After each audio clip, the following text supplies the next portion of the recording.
Hello, I want to thank the members of the media for joining us today. Today we're sharing the results from the New York University report of the December 2022 blizzard. Last year, as you all know, our city was hit with not one, but two historic storms. The one in December claimed the lives of more than 24 of our residents, our community members, our family members. The storm dumped more than 50 inches of snow in just days. And with the hurricane-strength winds, the snow caused deadly whiteouts and snow drifts that in some cases reached the tops of light poles. These were extreme weather conditions, and our city bore the brunt of this historic blizzard. With the help of mutual aid from New York State, Erie County, and other municipalities, we were able to aggressively work to clear the snow. Immediately following the historic December blizzard, I called NYU's Robert F. Wagner School of Public Service and asked them to help us examine the response to the blizzard here in Western New York, where the city of Buffalo was the epicenter. We wanted to have an impartial view, and we reached out to a well-respected, a nationally respected School of Public Affairs in New York State to do this review for us. I thank NYU for saying yes. I want to say a special word of thank you to NYU Dean Sherry Glide and Director Sarah Kaufman from New York University for conducting this important survey. After several months, this 170-page document is the result. It's entitled Lessons Learned from the Buffalo Blizzard. Now, we know with climate change, we will see more harsh weather in our community. We have to be prepared for that. There are recommendations in the report about what steps the city and its partners can take to help better manage serious extreme weather events. Some of the recommendations already underway include the purchase of additional snow fighting equipment for our Department of Public Works, additional equipment for our fire department, and additional equipment for the police department. The creation of new positions such as fleet manager and emergency operations manager. Both of those positions have been advertised and resumes are coming in for both positions. I have also created, and you see them with us today, a storm response task force to help with the implementation of recommendations from this report. The task force consists of about 20 members. They're from city, county, and state government agencies. There are also representatives from National Grid, local businesses, and neighborhood associations that will participate in this very important process of implementing recommendations from the NYU report. Now, in addition to things that we have already begun to work on, other recommendations include working with private businesses to establish a business notification system, partnering with FEMA for a more robust emergency notification. Currently, we have emergency notification systems, but we want to make sure that information is pushed out to people who are not enrolled in any of the systems that we presently have. Improving physical equipment, such as investing in DPW facilities As I mentioned, that investment is underway. Installing better physical signage of storm warnings in public places. We're also continuing to work to address equity issues with measures such as assistance with water, sewer, and tax bills, as well as home repairs. And on these resources, we are working with federal and state government. Together, we will work to implement the recommendations outlined in the NYU report to help our city and region better manage future extreme weather events. The full report can also be found online, and there will be interpretation services for this news conference as well. With that, I am going to conclude these comments and open up to questions that the members of the media have. Yes, Dave. In the report, I didn't have a chance to read it all. I understand. Does it anywhere in there recommend that the county take over plowing services in the city, as the county executive so gently suggested following the storm? There is no recommendation that indicates that in the report. In extreme weather conditions, the city and the county and the state work very closely together, and our goal is to continue that close working relationship between city, county, and state. What do you think was the most important of the lessons learned, as the report is titled, and this might be outlined in the report? Well, a number of lessons learned. One of the most important lessons is communication and making sure the information about a storm coming gets to the community. But beyond that, making sure that the guidance that is put out by the government on how people can stay safe in extreme weather is also communicated. And so there were concerns that while we had advance notification, while meteorologists and local news organizations did a good job, and while the county, city, and state put out information, even more needs to be done to make sure that information gets to members of the community. Similar to that, is there anything that came from this report that was surprising that NYU found, anything that maybe that wasn't thought of at first that came out that kind of...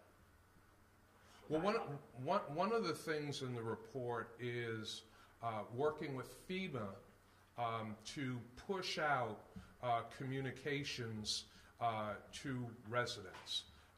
Right now, the city, the county cannot do that on their own without working with FEMA. And so this would give us an ability, if we can establish that partnership, when we know that extreme weather conditions are going to hit our community, that FEMA will assist us in pushing information out to residents that might not be enrolled in any of our current notification systems.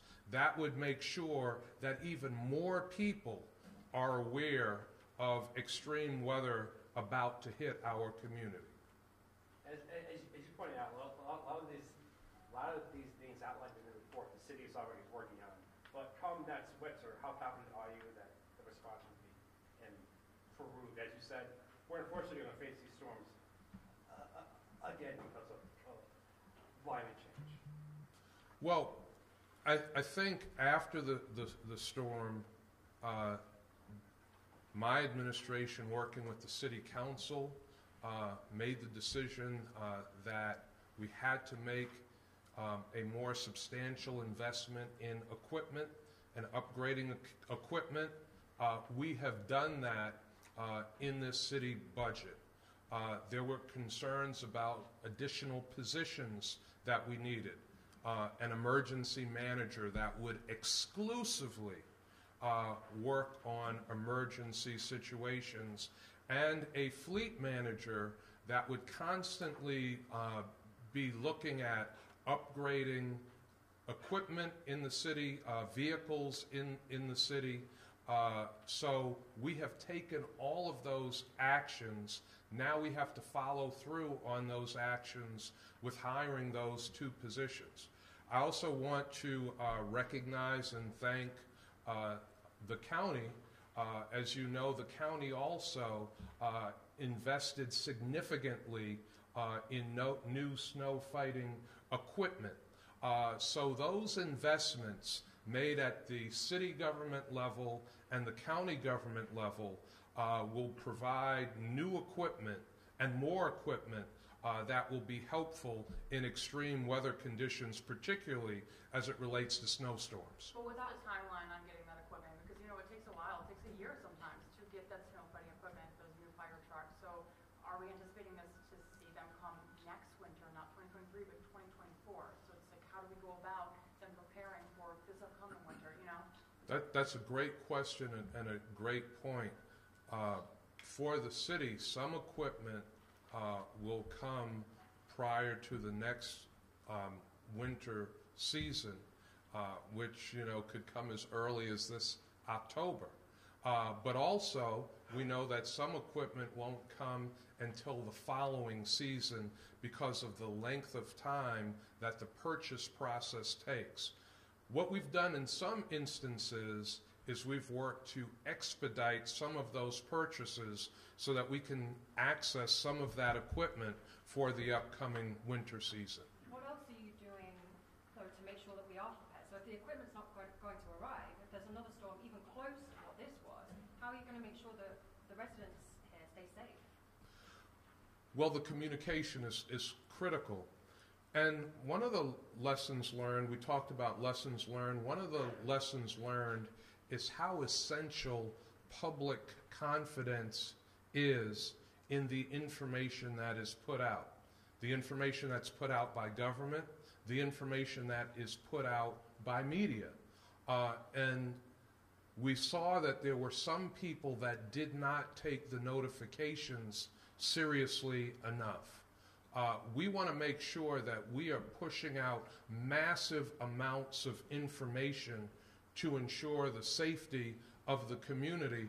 And we want them to know that when we put out information about an extreme weather event, that information is accurate and that information is provided to make sure that people are safe. But what about equipment, though? Because are you going to possibly rent it out, for example, from another municipality? Because if that's snow fighting equipment that might not arrive, well, it doesn't sound like it's going to arrive in time for this winter. We feel confident that we have, with mutual aid, the equipment that will be necessary to deal with storm conditions. A lot of the loss of life that we saw wasn't based on equipment. We think it was based on communication and people really understanding that the information that is being put out is for life safety. And we're just not putting it out to be provocative or to be sensational, but we're putting it out because it is critical. So we will have the equipment that we need. And literally, with the December storm, there were hundreds of pieces of equipment from city, county, state, and private contractors that we retained to bring in equipment. So equipment will not be the problem. Do you have a number? What exactly is the role of this group of citizens that you're putting together? What are they supposed to do with regard to alerting people? No, the citizens, so we have neighborhood leaders that are trusted messengers in the community. We have business leaders that are important, and we have different government agencies, city, county, state, that will be part of this task force to look at the recommendations and to make sure that as we respond to these recommendations and develop plans for these recommendations, that the voice of the community is involved, the voice of the business community is involved, and that different levels of government are working even more seamlessly in addressing these issues.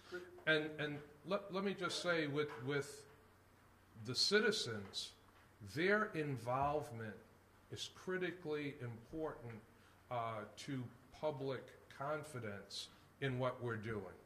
And we know that in some instances, there were concerns with the business community on essential employees, on should I stay open, should I close, should I send people home from work.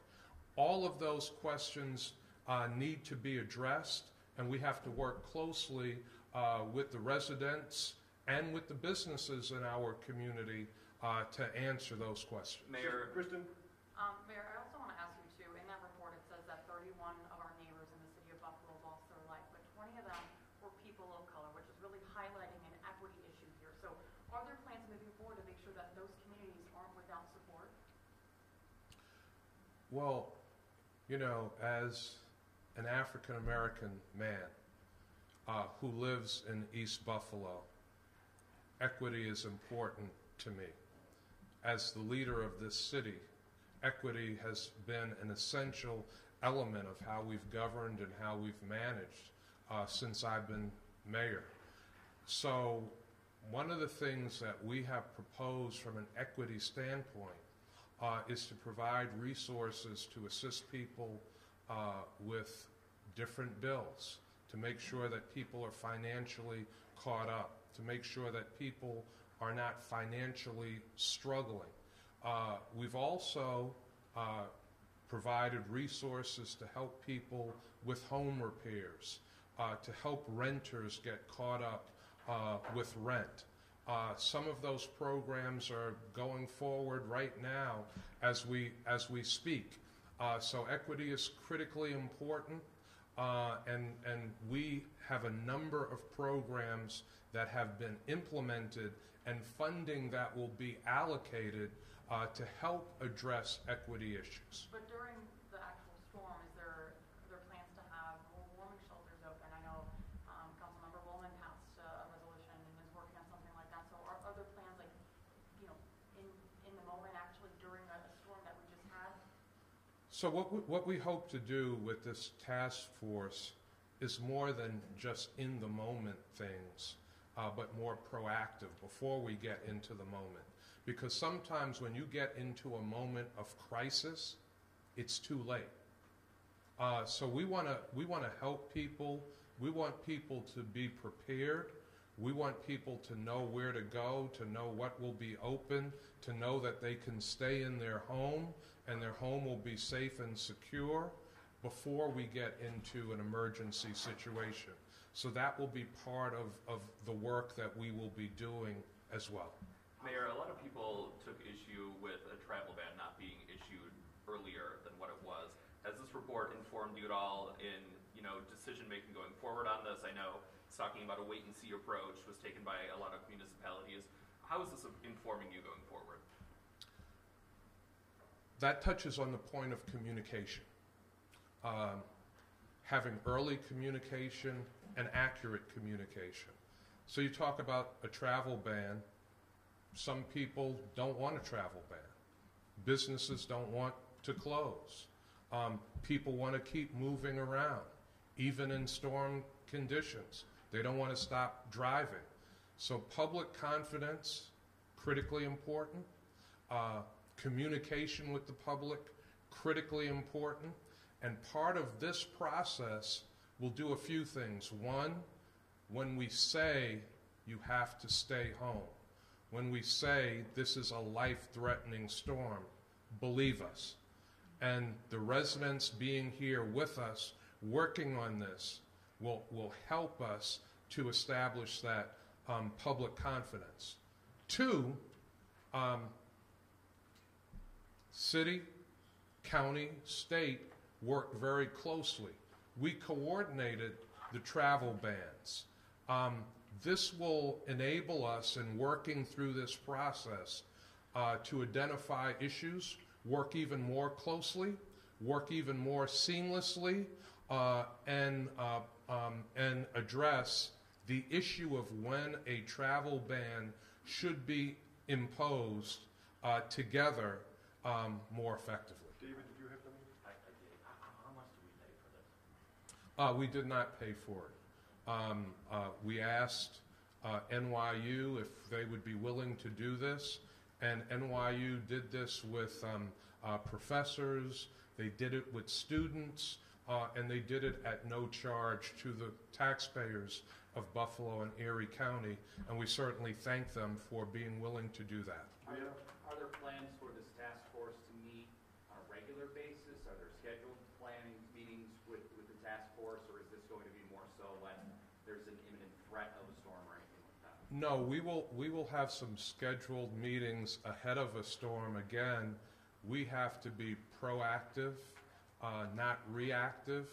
The work that we will do as this task force will be done prior to getting into storm situations, so that we have looked at these recommendations, so that we've looked at issues that we've already identified at the city level, at the county level, at the state level. We'll share lessons learned, we'll share information, and we will implement all of that and the benefit of the knowledge from our resident leaders who are here, our business leaders who are here, and put that in the planning that we will implement when we see future storm situations. Spectrum? Yeah, on the note of the travel bans, you kind of touched on it. It's about the communication among different entities. Was there any obstacle during the blizzard when it came to that, as far as wanting to shut down maybe state highways but not being able to? No, there was no obstacle. There was seamless communication between myself, County Executive Poloncarz, Governor Hochul, and so not only did we speak frequently, but our staffs were speaking frequently.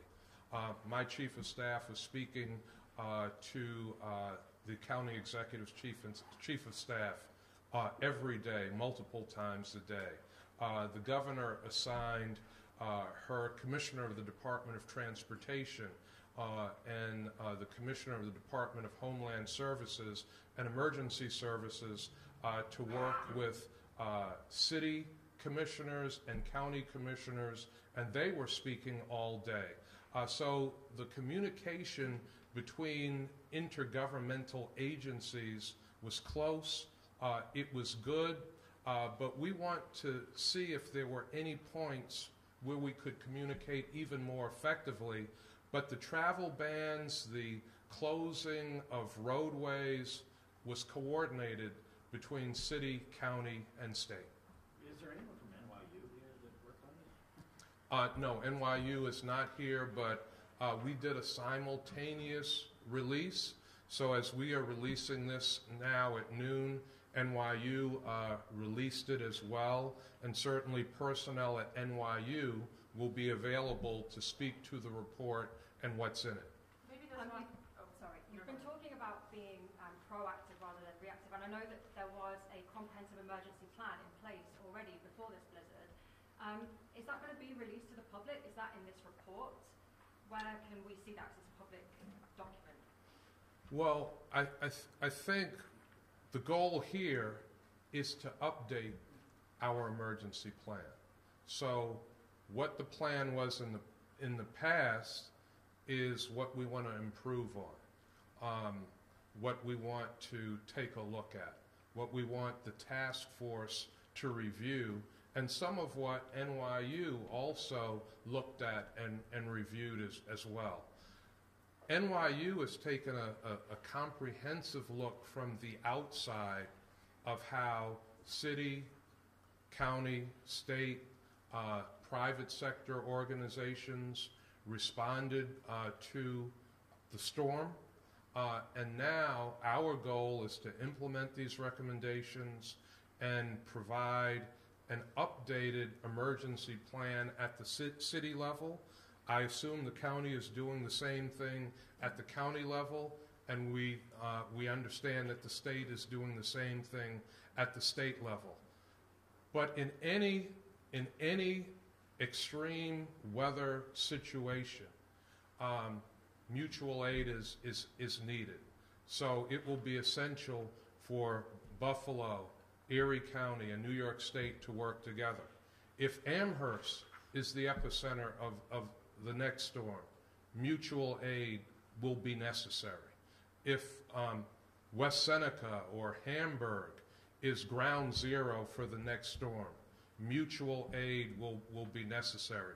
So the lessons here that we learned with the storm epicenter being the city of Buffalo will help us respond to storms throughout all of Erie County and western New York. One more, Kristen. Maybe this one's for Commissioner Rinaldo or Commissioner Gamalia, but there's a section in this report, and it's titled Ingenuity and Rescue Operations. So knowing that there's a note in there about the positive efforts from both of your teams, how are you both feeling about that, about doing what you guys could with what you had? I'm going to let both commissioners respond to that. We also have Commissioner Gary from the county. I don't know if you want to respond to that as well. You know, from sometimes in emergency situations, you have to call an audible and you have to make decisions. We enacted various units that don't normally do that type of work to get that kind of work done because it had to be done. We coordinated with the fire department, with EMS. We were able to collate all those calls together, all those check the welfares. But we had our SWAT team that does not do that kind of work out there doing that work. We had our dive team that does not do that kind of work, but had the cold weather gear and had some inflatable rafts and other things that were able to be used. We had homicide detectives that were out doing that work, some of which brought some of their own equipment and their own trucks in. So, you know, we wish that we could have saved lives. We wish we could have saved all the lives, but we know that we saved other lives, and I'm very proud of the work that the members of our department did. They stepped up, they got in, and they went and got the work done, and they did it very quickly. So, you know, we will learn and get mobilized, you know, with those people that we already know now can do that type of work, and we'll do it again if necessary. Commissioner Rinaldo, can you expound on the responding to the 12 fires during the blizzard and the plan that your team put in place? Sure. First, I just want to thank the mayor and the administration for getting some outside eyes to look at this. So the NYU report is very important to us. We knew there were going to be some shortcomings identified, but in no way did that diminish the courage and sacrifice of our firefighters, our first responders, you know, all of our members of Buffalo Police, and all of our city workers and our civilians as well that stepped up and went above and beyond. So yeah, there's going to be some takeaways and some lessons learned from this, and we know that, and we know this was coming. So, and we're ready to incorporate all those changes as we go forward. Yeah, and as Mike referred to, yes, one of the things that we did do was assemble a task force early on in the storm, you know, with various departments, Department of Public Works, Buffalo Police, and National Guard assets as well, to get us to some of these fires. So we had, just to reiterate, we had 11 working fires during the storm. We were able to get to every one of those fires. It was a Herculean effort, you know, on the part of our firefighters and some of the other departments that I just mentioned. But we were able to do that, and every one of those fires was very significant, in fact, too. So once again, just want to thank all of our firefighters, all of our first responders, Buffalo Police, National Guardsmen, and as well as our, you know, the civilians out there that stepped up and helped save lives. So thank you. All right. We also want to give Commissioner Bill Gary from the county the ability to speak to the county response and how proud the county is of how their workers responded. Thank you, Mayor. It's an honor and a privilege to be up here with everybody because at the end of the day, this is a community response. Every one of us in the county, like the mayor said, had multiple calls, injects throughout the entire process, and we did some non-standard stuff that is going to take us beyond this, as it also has like a national model.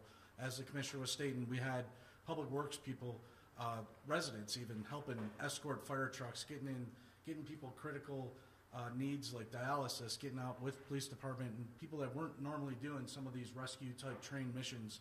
But collaboration like that, the communication, 100% key. And there's going to be also some residual effects to this where we need some legislation changed, whether it's in Washington or Albany, to help us get the reimbursements after the fact or give us the resources we need in a timely manner. But all in all, from the community's perspective, the county, the state, and the city, this is one big effort. And weather, as we see, is changing drastically. These events aren't getting smaller, they're getting bigger. Sometimes they're a lake effect storm, and it could change by just where the wind goes. And different communities are going to have those responses, and we will pivot that way with the mutual response. But we also have our partners within the private sector, because no matter how much money we had or how big our budgets get, we'll never have all the equipment within government. We have to rely on that private sector piece. So thank you, Mayor. Thank you. All right. Anything else? We all good? We all good? I know there might be an off-topic or two for the mayor regarding the police recruitment exam. We'll take a moment. We'll clear the podium, and then the mayor will come back. Thank you, everybody. Thank you, everyone.